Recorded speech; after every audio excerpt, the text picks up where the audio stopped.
Well, hello my friends. You guys saw this snowblower a couple of years back. My buddy Alfred bought it and I assembled it for him and sent it on its way. Now he uses this snowblower not at his house but at his, what you might call his recreational property. That works.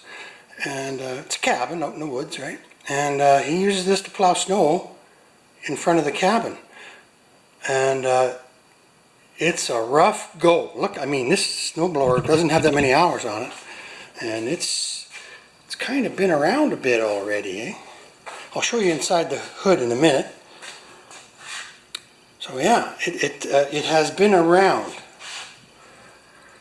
The skids are not adjusted. See, look at that one, is right off the ground there. Can you see that right there?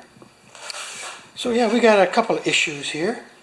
First of all, we have to see if it's got oil and if it'll start.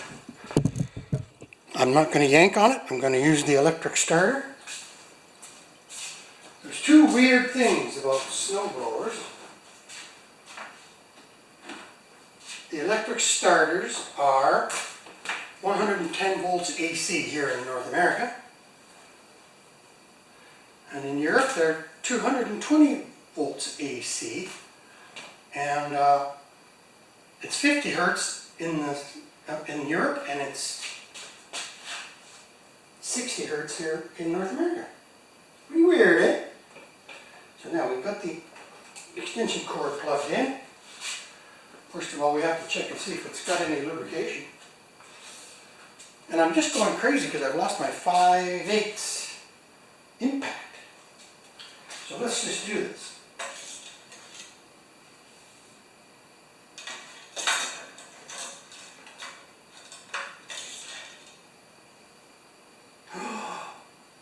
Okay, it's missing a half liter gap, or oil. That's not bad.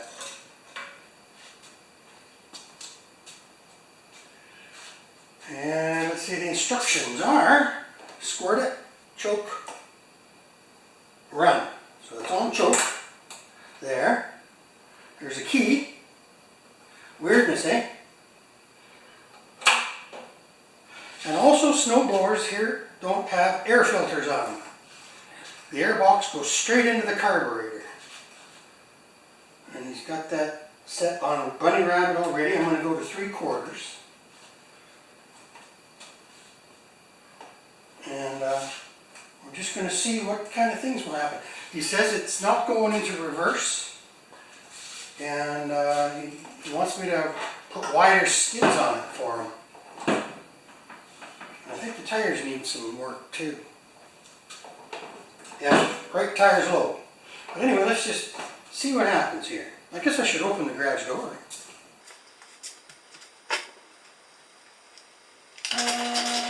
Just for oxygenation.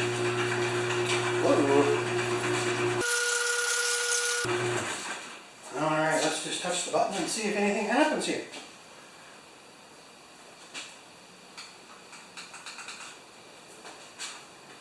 Alright.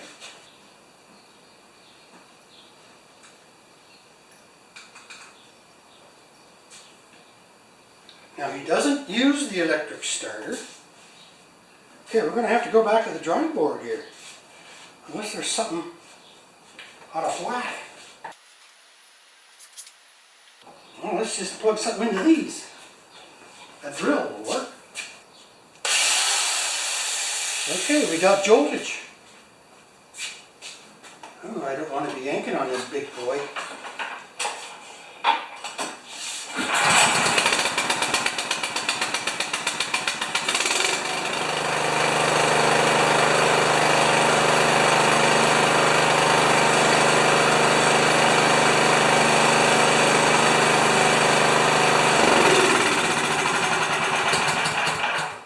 Well, it starts pretty easy for a big boy.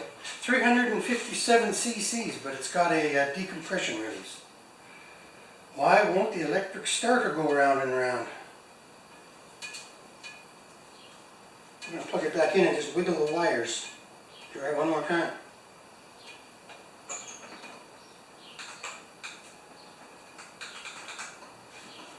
Well, This is the snowblower's mechanic's best friend right here.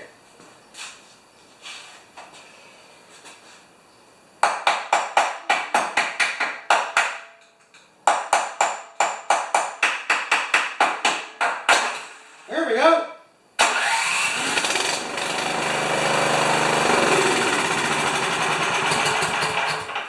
So that starter's never been used.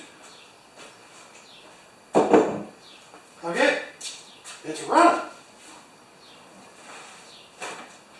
That's a big step. It's got a hand pump and everything for a primer, eh?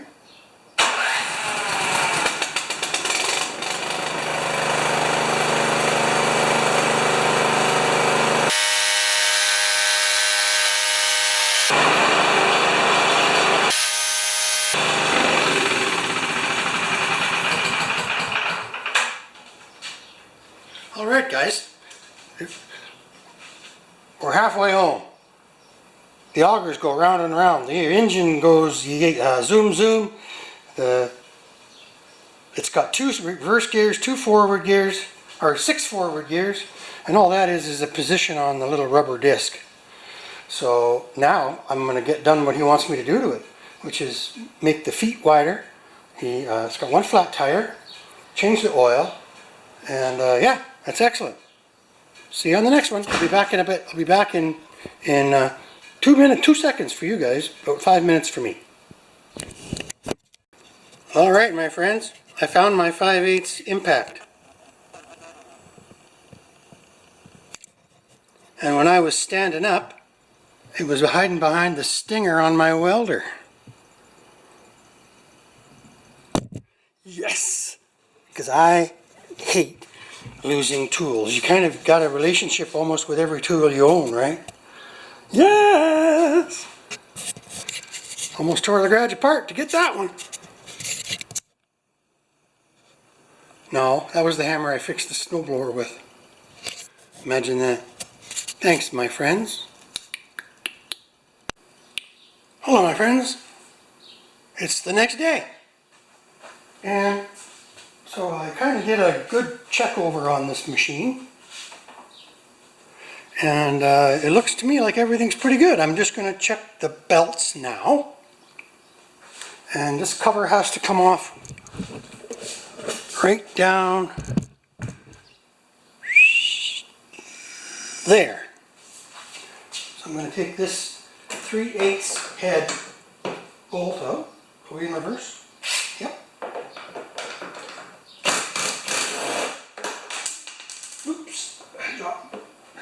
That wasn't supposed to happen. You gotta be kidding. My gosh. Does that just happen when you're older? There it is. Good boy, Bruce. Good boy.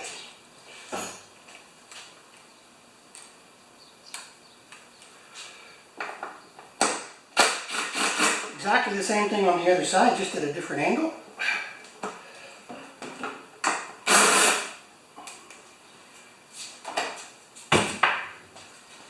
And this silly cover just comes off of here.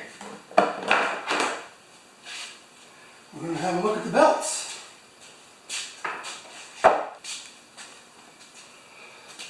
Oh, I hope they're good.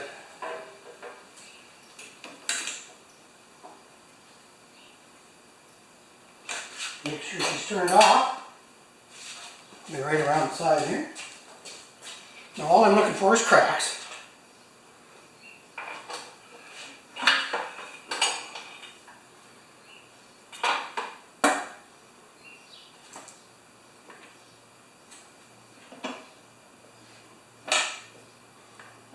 You're just feeling for slack in any of the shafts too, eh? A little bit there.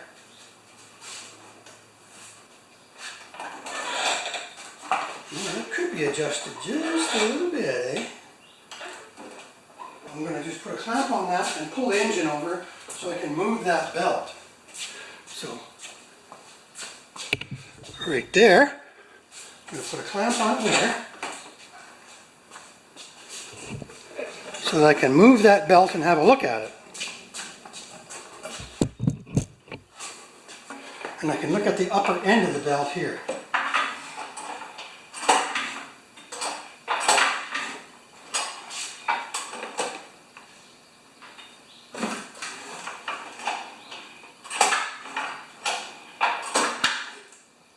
One more. Good, eh? Belts are good. Thank goodness. Okay, I'm just going to tighten that guy up, or make sure it's tight. It's a stupid angle.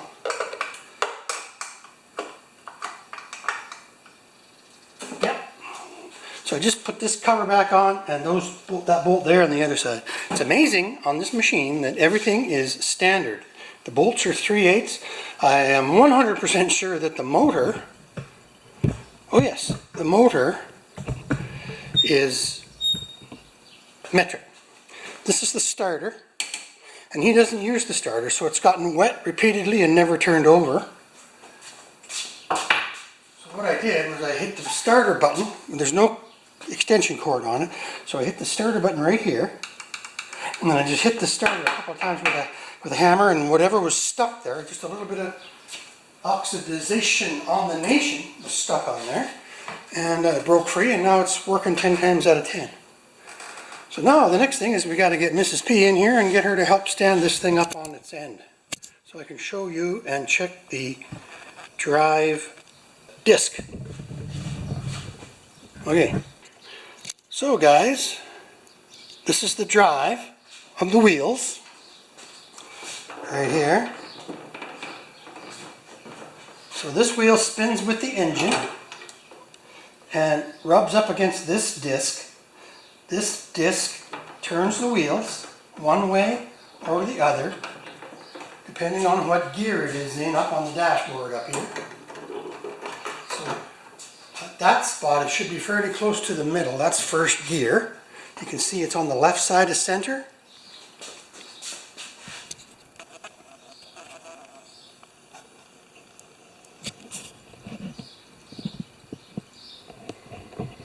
So that's first gear, right? We'll go through the gears and you'll see what I mean. And it spins like a disc, and then the disc is the drive. 1, 2. Yeah, it's moving. Okay? So 3, 4, 5, and 6. That's good. And then reverse is the other side of 0, right there. Right? And it's going to go to your right. And it's only got 2 gears. Reverse 1 and reverse 2. But this rubber gear is worn out right there. I think you might be able to see that. I'll just get you back to normal here. Yeah, they'll take some wear, but this one's missing a chunk. And it looks like he was switching gears while he still had the paddle down, pulling against the rubber.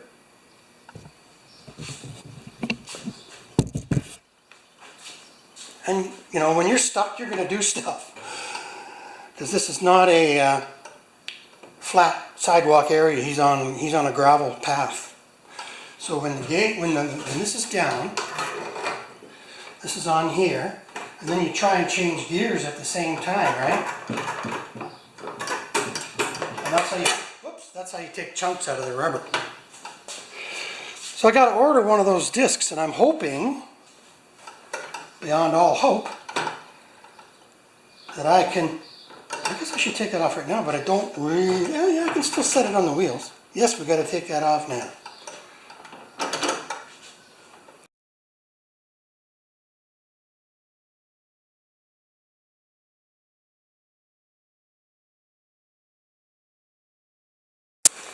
Okay, my friends, this is why we have ratchet wrenches when you got small engines.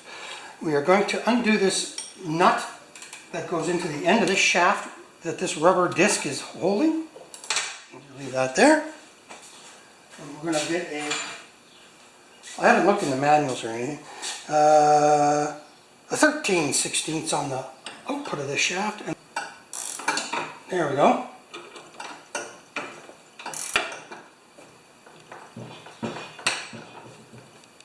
Good. Sometimes you just got to play. When I'm upside down, I still have a hard time with lefty-loosey, righty-tighty. this should just pull right out. And I can store the snowblower on its wheels until this part comes in. Yep, it's going to work.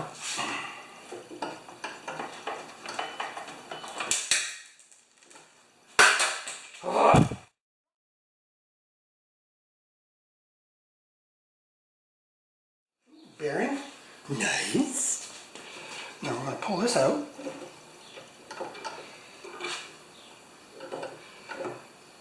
Now can I get that out of there? Yep. Perfect. Good. And then we put this back in. Alright my friends, this is the disc that you saw inside the snowblower. It was rolling around like this, and it was driving the wheels. So I'm going to take these four nuts, I guess these are 4 threaded bolts out of here, like self-threading, or what do they call them? Thread forming.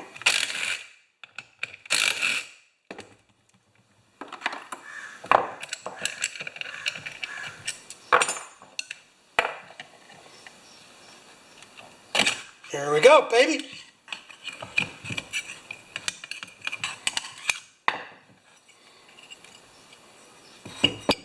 And that's our guy. Inside diameter, I think that we'll have to take a tape measure on this because the outside diameter gets smaller over time. And it is, let's see, just 4.5 ID. Cool. It's actually in fairly good shape except for that one zubaw, as my friend Steve would say. Right there. Oink, oink, oink. It's not that bad, but it might as well be done. It's only 15 bucks. I'll be right back till I have to find it. Hello my friends. So this is the friction disc, entire assembly. And I got this in town, in stock, and it's for a snowblower. So this is a replacement for this, because this one has damage. You might remember that, right here. And it's also, let's take this out of here. Oh, and this is the 5.5. This is for the big snowblowers that are 30 inches or bigger. And the one that's easy to find is the 4.5 inch. So that was a little more challenging, but I did find it locally. So I don't know if you guys can tell, but this one, yeah, you can, actually.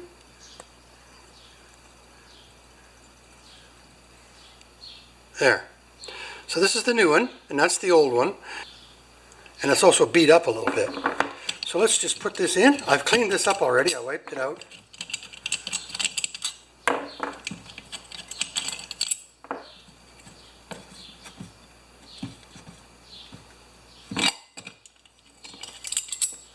So if you look on here, inside here, these holes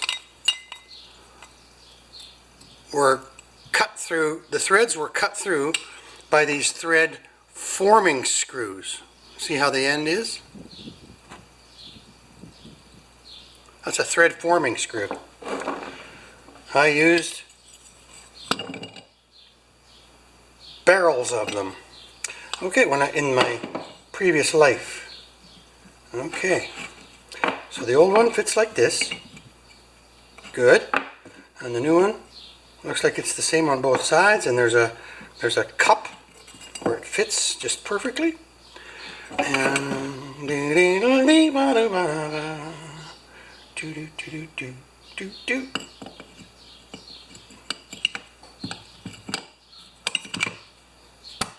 good. Very cool. So I'm going to get this disc put in, and I'm going to finish greasing the rest of the snowblower. And that's a 1/2 inch, I believe. Yep.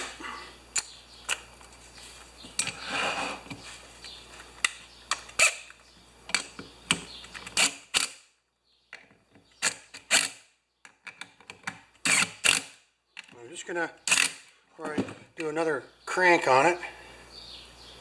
Yeah, that's good. Yeah, doesn't that look better? Look at how flat that other one is. Great. I think it's done. I'm going to just make sure that it's centered. Yeah, it's close. I'm going to just loosen it a little bit. It doesn't hurt to do these things twice. Because, oh yeah, there is a bit of a, okay, that's a little bit better. I'm just making sure that there's a the gap around here is the same size.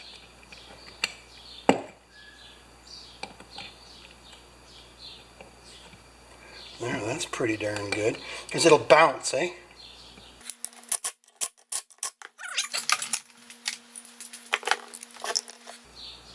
That's as tight as it'll be. So I'm going to snork it up just a tiny bit more. And watch the letters on the socket, eh?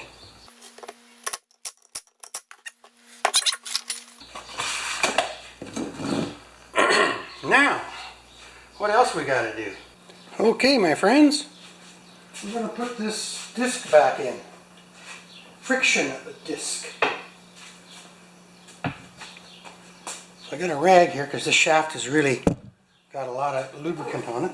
I'm going to push this shaft this way. Oh, yeah, the bearing.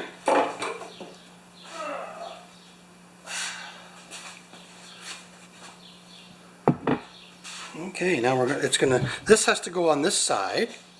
This piece goes on this side, and the pin from the gear shifter goes into that hole, and then it pushes this back and forth.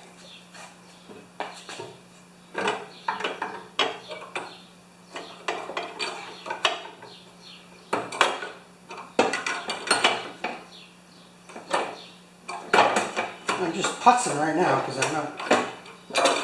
There we go. There we go. Over here. And then this pushes on like that. And it goes up into there, that pin. Good. And then it engages with the gear. Comes through the hole. I forgot about getting my hands dirty. Sometimes you just gotta go for it. And that bearing goes on that side. And that bearing goes in that side, and that should fit. Bearing. I've lost my bearings.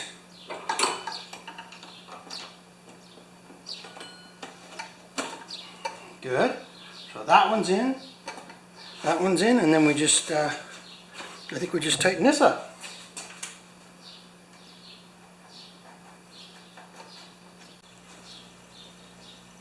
Alright.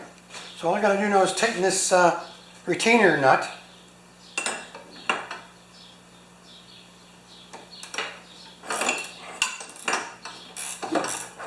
Everything's attached, I believe.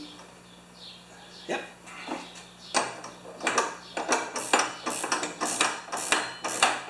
Now you can go ratchet this way, or you can ratchet the shaft, right? Same. And this is just a wrench.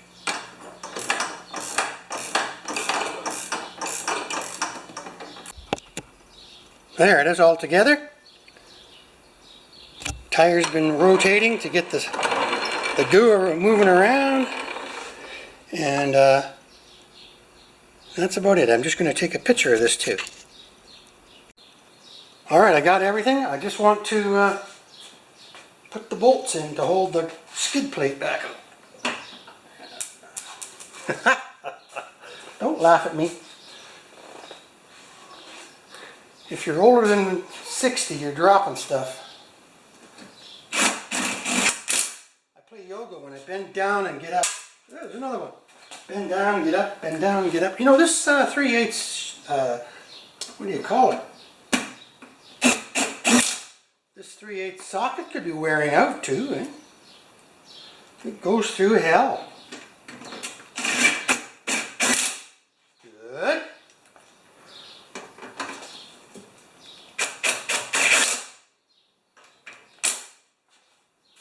It's tin, you don't have to tighten it up much. So I'm pretty much done this one. I've checked it forward, back, all 6 gears, everything works. Then I changed the oil. You just take that little bolt out of that vent hole and drain the oil, and it takes just, oh, how much? Just a tiny bit more than a liter. So anyway, we're getting close, and I'm just going to have a snack, and then I'm going to finish this up.